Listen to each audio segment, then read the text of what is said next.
قل بفضل الله وبرحمته فبذلك فليفرحوا هو خير مما يجمعون. الحمد لله رب العالمين والصلاة والسلام على سيدنا رسول الله صلى الله عليه وسلم. السلام عليكم ورحمة الله.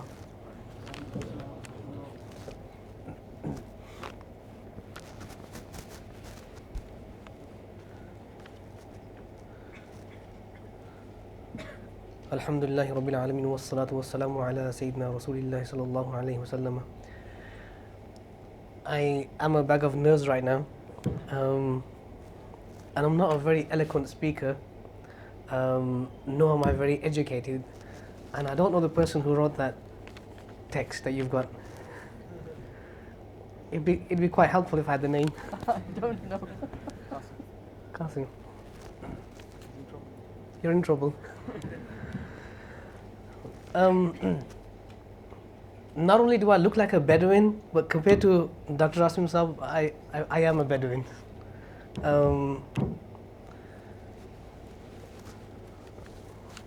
You probably already recognize me anyway as that.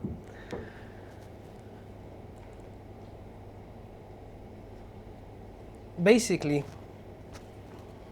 what I was told to do was talk about the end of Meccan period of Nabi Kareem alayhi salatu wasalam. And in a summary, I would say that in the 11th year of prophethood,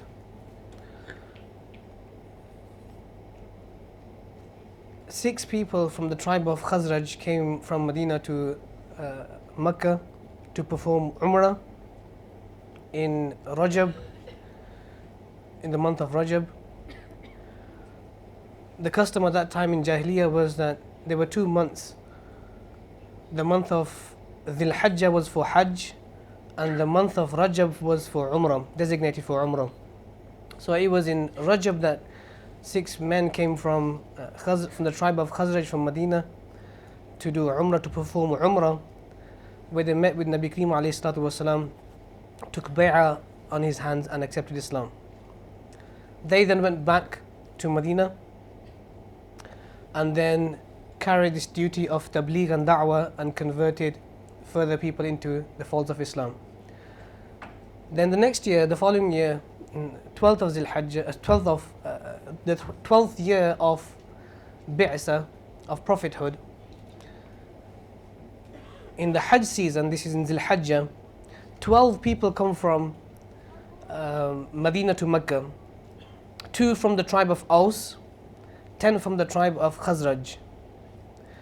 5 of them were repeats from last year. So 5 people that came in the 11th year came back in the 12th year. So that means there were 7 new people that came in the 12th year, 2 from the tribe of Aus and 10 from the tribe of Khazraj.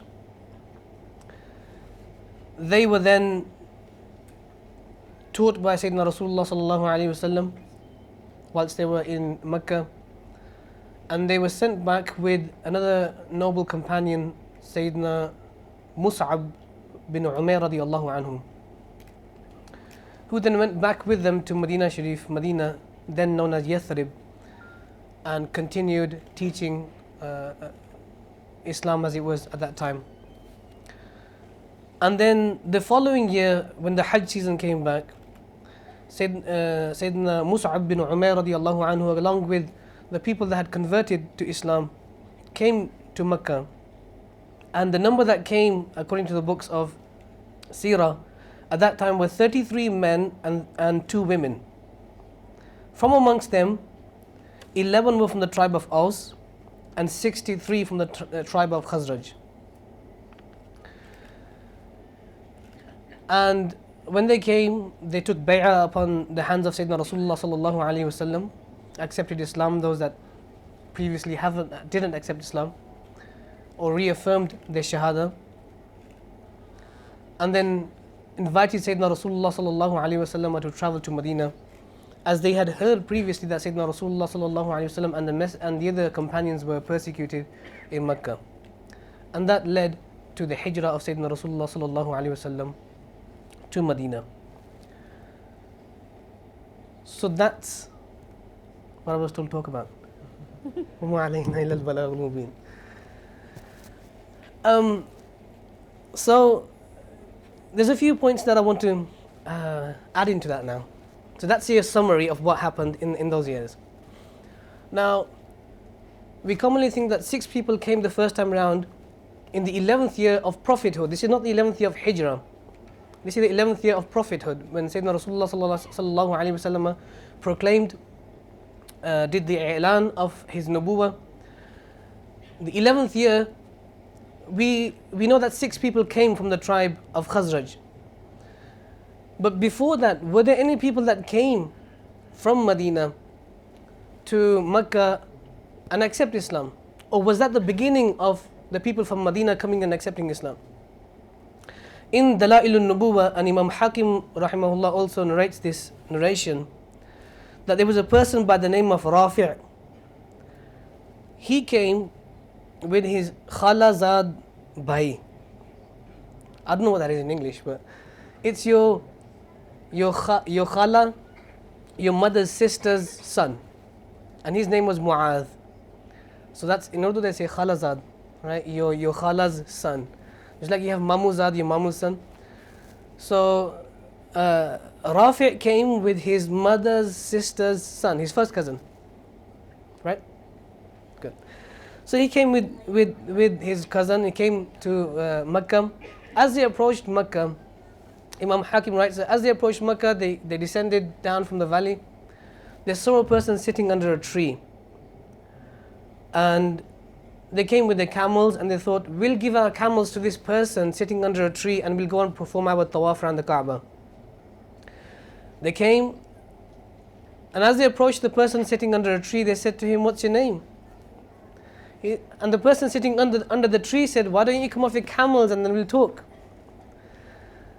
So they come off their camels, and they knew from beforehand that there was a person in Makkah who proclaimed to be a prophet, who had this claim that I'm a prophet.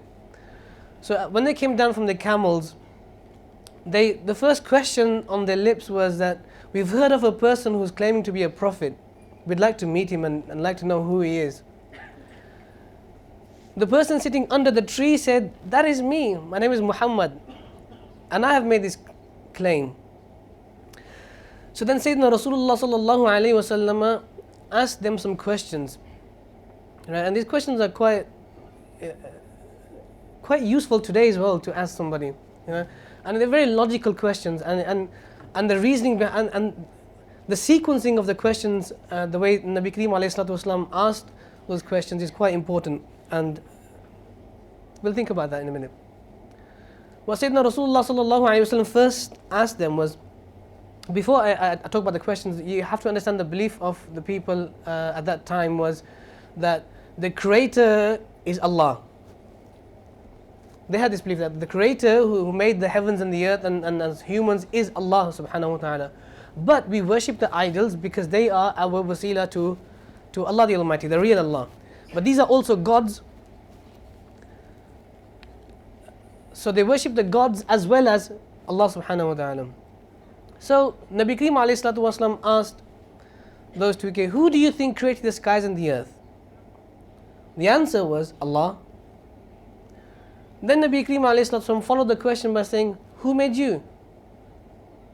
They said Allah.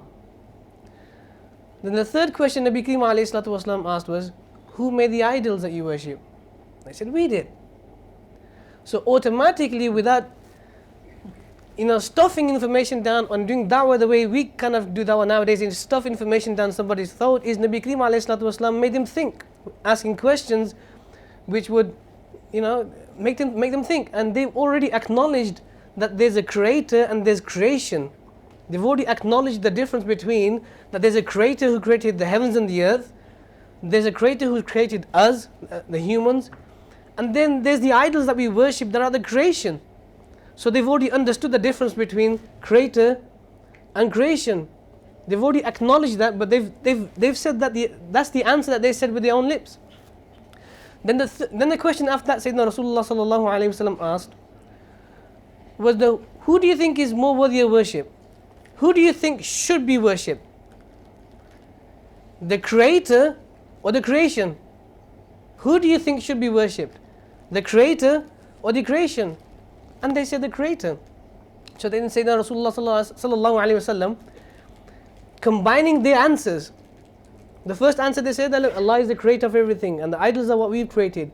And their second answer towards who should be worshipped, they said the creator. If you combine the two together, your logical conclusion that you're going to get to is Allah is worthy of worship, not the idols. So it was, it was a big blow to them to think, So Rafi' then says, look, I'm going to go perform tawaf around the Kaaba. They didn't accept Islam at that time. Rafi' then says, look, I'm going to perform tawaf around the Kaaba. It was interesting talking to you. And Mu'adh stayed with Sayyidina Rasulullah sallallahu alayhi wasallam. So Rafi' goes and he does his tawaf around the Kaaba. And then he draws lots. And using spears at that time. And he says, and he makes a dua right, at that time. He says, Allahumma in kana ma yad'u ilayhi Muhammadan haqqa fakhraj kidhahu sab'a marrat. He says, oh Allah, if what Muhammad sallallahu alayhi wasallam, if what Muhammad is claiming, if that is true, then let his name be drawn 7 times. I'm going to draw lots. 7 times I'm going to draw lots. Right? It's like pulling out a name from a hat. Right? So he goes, I'm going to draw lots 7 times. If his name comes out 7 times, O Allah, let that be a sign that he's a true messenger. So then he draws lots. And the name of Sayyidina Rasulullah sallallahu alayhi wasallam, Muhammad, comes out 7 times. Another time, he shouts Shahada. That was a sign for him. That's quite moving. What are the chances of drawing lots and that same name coming up, 7 times? So he took the Shahada and he came back. And when he came back towards his friend Mu'adh, who was still sitting with Sayyidina Rasulullah sallallahu alayhi wasallam, Mu'adh says, لَقَدْ جِئْتَ بِوَجْهٍ مَا ذَهَبْتَ بِهِ يَا رَافِعِ. You've come back with a face that you didn't go with, O Rafi'. You went with the different kind of a face and you've come back and you've got nur on there, you've got light on there now. You've got a different kind of a face.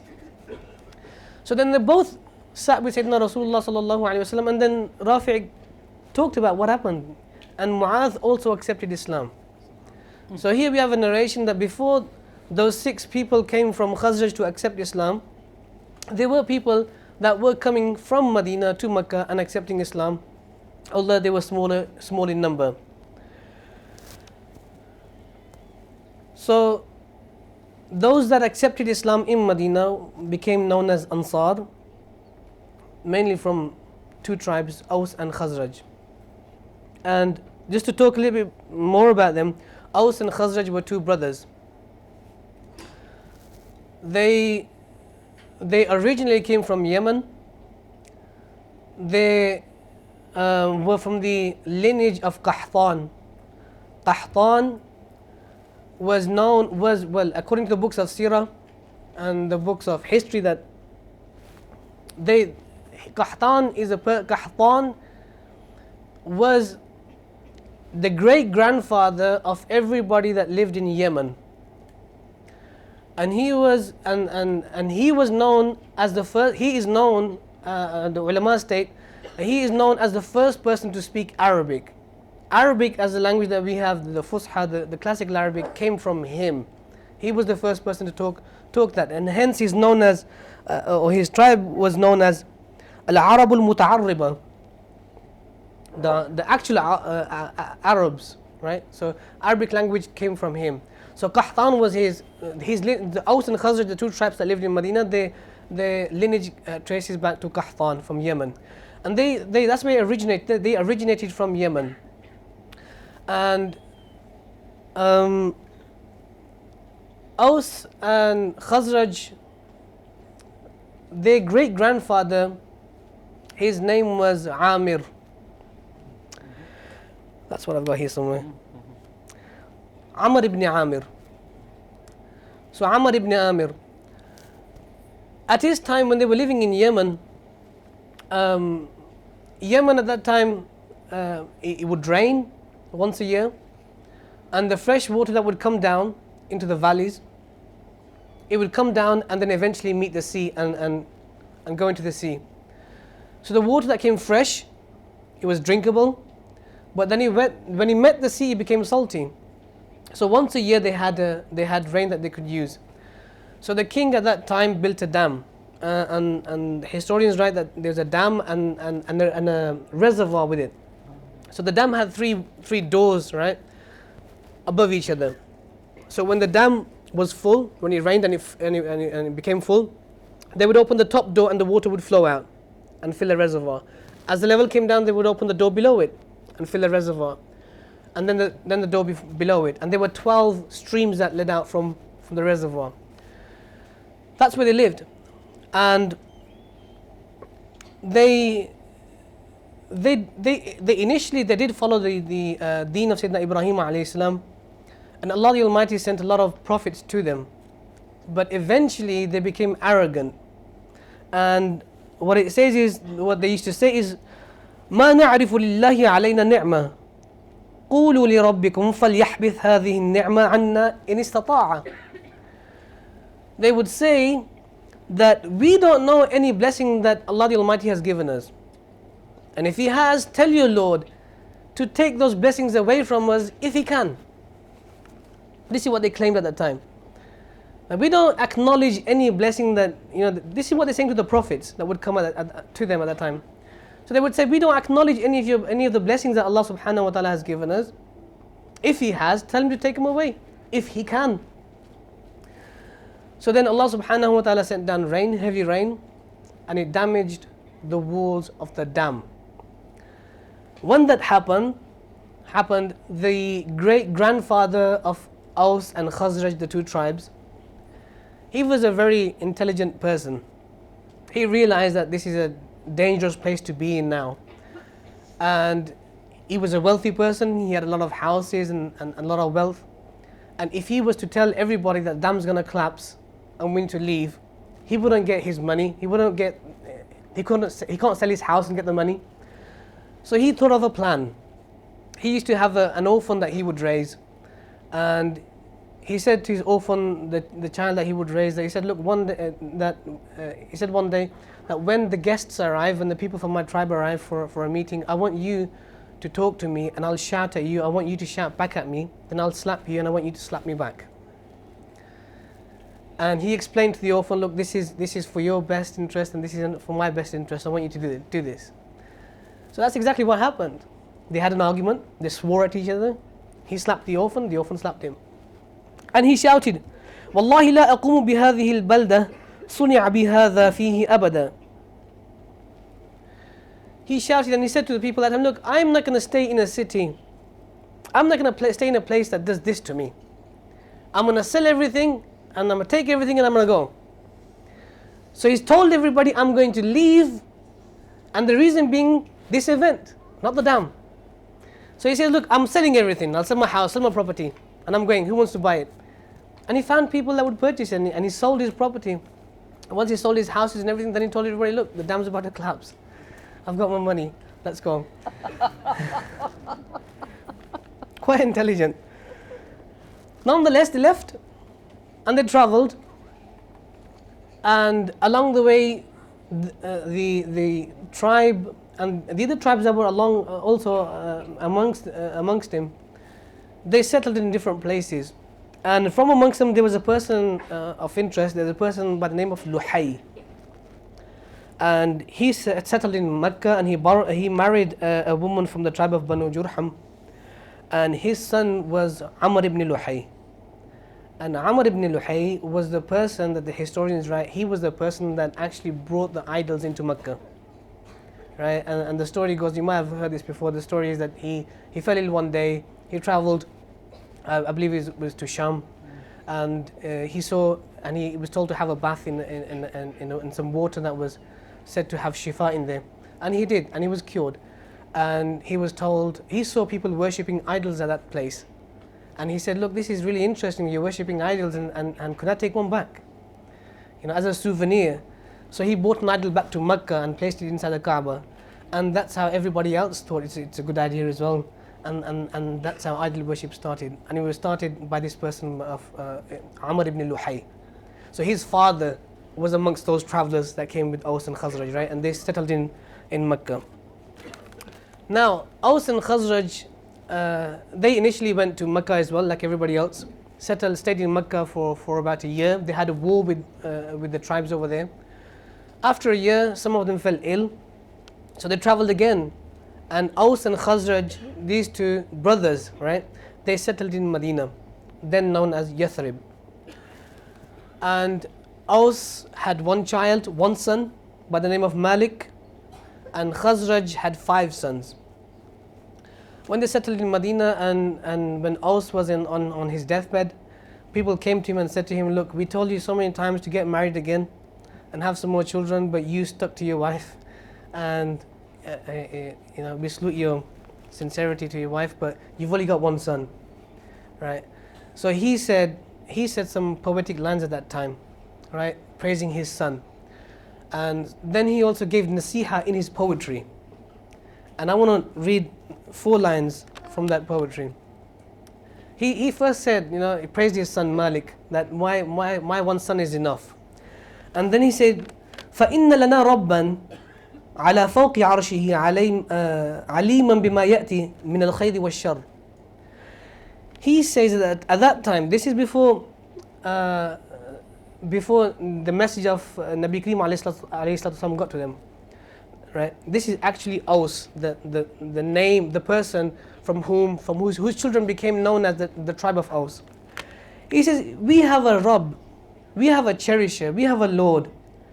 على فوق عرشه, he's above his arsh, above his throne. عليما, he has knowledge. بما يأتي, he has knowledge of what's coming. من الخير والشر, of good and bad. So this is Aus acknowledging, saying that there's a Rabb, there's a cherisher. He's giving nasiha to his children, his child at that time, and people around him, that he's above the arsh and he knows everything that's coming, that's going to happen, good and bad. ألم يأتي قومي أن لله دعوة يفوز بها أهل السعادة والبر. He says that, will not my qawm, my people come, that for Allah subhanahu wa ta'ala there is a da'wah, and those people and the people of Sa'ada, people of how would you translate Sa'ada? Felicity. Is that the name? Okay. Eternal salvation. Eternal salvation. The people of eternal salvation and bir and goodness, they will yafuzu, they will succeed in this. They will succeed with that da'wah. He says, إذا بعث المبعوث من آل غالب بمكة فيما بين زمزم وحجر. He says, when the messenger will be sent from the children of Ghalib in Mecca, which is between Zamzam and the Hatim. That's where he'll be sent. So he's actually giving bashara, he's actually giving a news about a messenger that's going to come, and he's going to come in Mecca. He's going to come between Zamzam and Hatim. That's the area where he's going to come from. هنالك فابغوا نصره ببلادكم بني عامر إن السعادة في النصر. Now he's advising those people, he's saying, look, help him in your city, help him, take him to your city, O children of Amir. Indeed, success is in that help, in you helping him. Take him to your city, bring him to your city, and your success is in that helping of yours. So Aus and Khazraj actually were expecting a prophet to come. Aus had told his children that a prophet will come, and he said it in his poetry before he passed away. So hence why when Sayyidina Rasulullah sallallahu alaihi wasallam proclaimed his prophethood and the message got to Medina, they were ready to accept Islam. Hence why they were so eager to accept Islam. But nonetheless, between Aus and Khazraj, before the message got to them, between Aus and Khazraj, there were a lot of wars. A lot of wars. Every year there'd be a war amongst them. Aus, the children of Aus and the children of Khazraj, each one would want leadership. And it's an old illness. We still have it today. So there would be wars. And this is approximately 5 years before Hijra now. right? So we've got a bit close to Hijra. So approximately 5 years before Hijra, they're still fighting amongst each other, yet they know they're expecting a prophet to come. But nonetheless, they find two people amongst them, one from the tribe of Aus and one from the tribe of Hazrat, that they can possibly agree upon and select. Look, we can have one leader. We need one leader who rules both tribes, Aus and Khazraj put together. So there were two people that, their names were put forward. One from the tribe of Aus and one from the tribe of Khazraj. From Khazraj, it was Abdullah ibn Ubay bin Sulun al-Khazraji, the well-known munafiq that we know of today. Right, we know today. Abdullah ibn Ubay, he was a very knowledgeable person. He was from the tribe of Khazraj, and from the tribe of Aus you had Abu Amir the Rahib, the priest. Abu Amir. Abu Amir, firstly, I'll talk about him a little bit. Abu Amir was a person who sat with the ulama of Yahud, with the Jews a lot. And then he traveled to different places, and he actually sat with the scholars of the Christianity also, Christian scholars. And he took from them information concerning the last prophet that was to come. So he actually went around searching and trying to get as much information as he could concerning the last prophet. Nonetheless, when he came back to Medina, Yathrib at that time, and he came back and he secluded himself, isolated himself.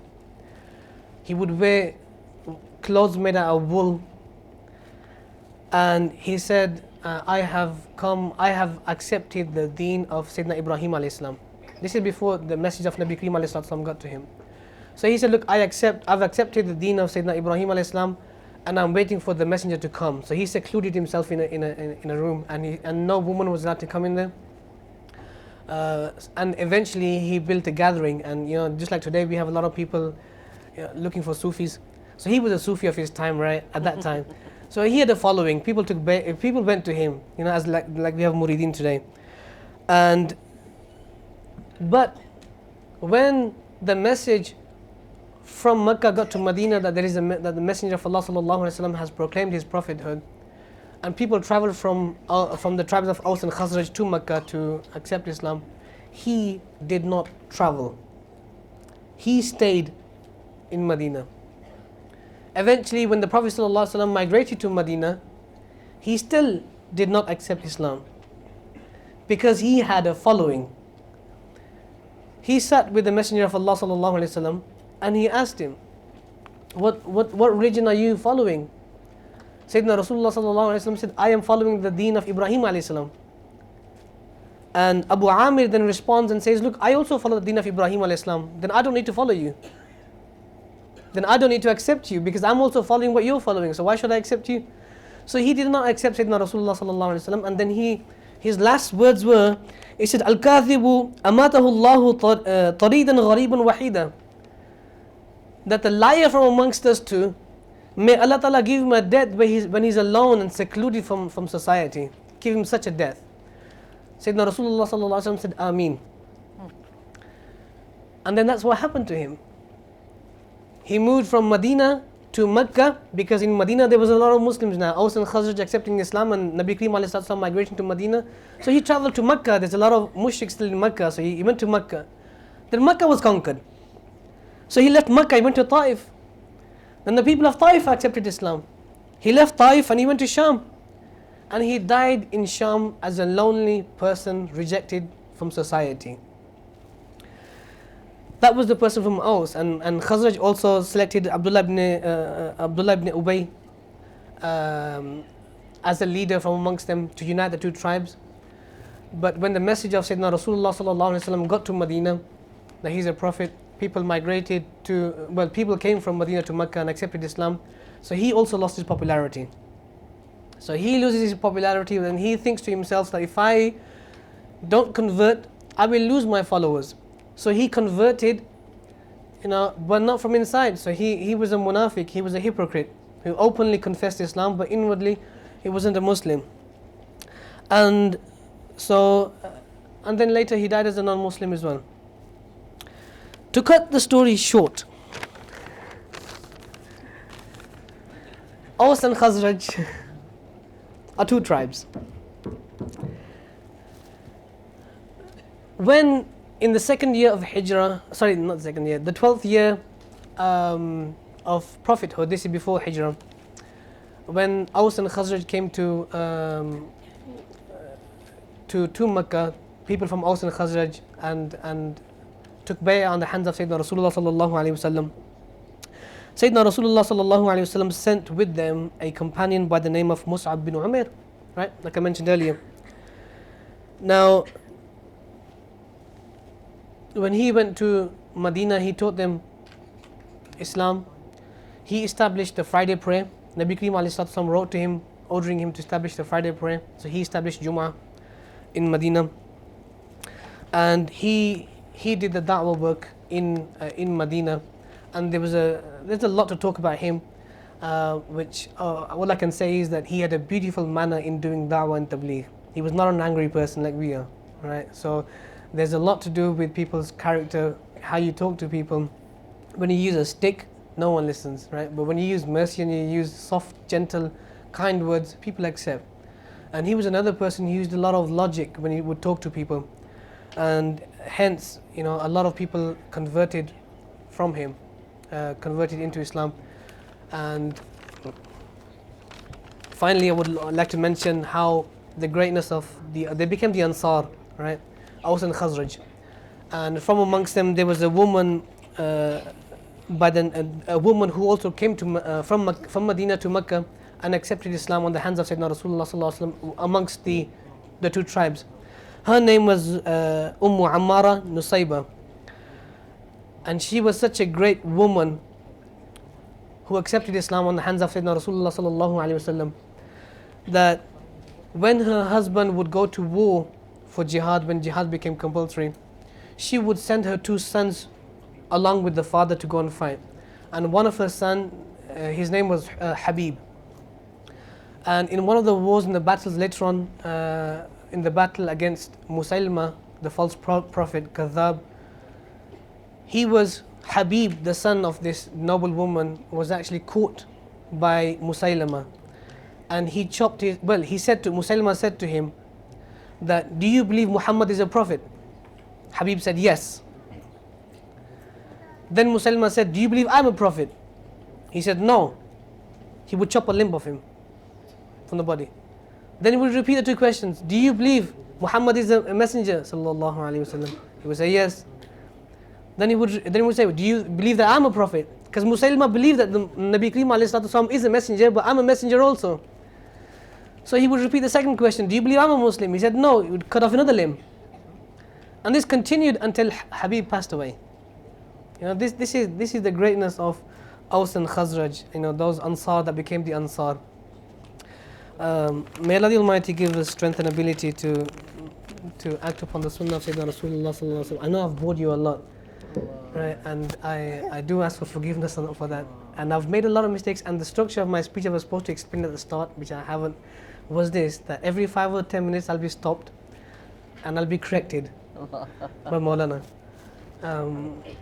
So, wassalamu alaikum wa rahmatullah.